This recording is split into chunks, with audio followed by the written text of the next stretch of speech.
If you are looking for a lyrical, deeply atmospheric, and hauntingly dark fantasy, V.E. Schwab's Bury Our Bones in the Midnight Soil delivers an unforgettable masterclass in Gothic horror and immortal hunger.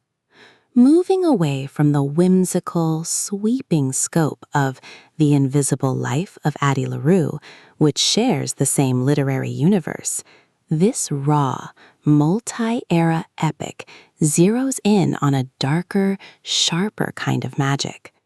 It masterfully intertwines the vampire lore, generational curse, and Sapphic romance genres, crafting a brutal, gorgeous exploration of autonomy, rage, and what happens when women refuse to remain pawns in histories written by men. The story splits its focus across 3 distinct eras, tracking 3 women whose fates root themselves in the exact same cursed earth.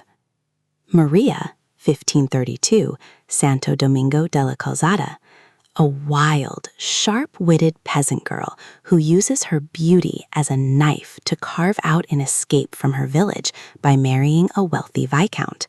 When she realizes her life is still a cage and her body is treated as property, she makes a desperate bargain with a mysterious, ageless widow, choosing a terrifying rebirth over domestic submission.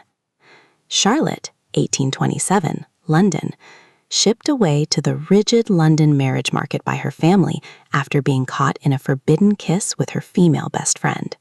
Cloistered and suffocated by societal expectations, she is swept off her feet by a mesmerizing, dangerous wealthy widow named Sabine, only to find that the price of eternal freedom carries a devastatingly toxic psychological toll. Alice, 2019, Boston, a shy, quiet student who flees her life in Scotland to reinvent herself at Harvard. Following a rare, reckless one-night stand with a mysterious woman named Lottie, Alice wakes up with a burning, monstrous hunger and physical changes she can't explain. She launches into a desperate hunt through modern city streets for answers and revenge. Schwab breathes new life into classic vampire tropes, drawing inspiration from Carmilla and Anne Rice to frame the monster as an inherently queer symbol of untamed hunger and rebellion. The narrative feels less like a fast-paced action blockbuster and more like an intimate, character-driven portrait of survival. It lets its historical settings breathe before the blood and fangs tear through the lace.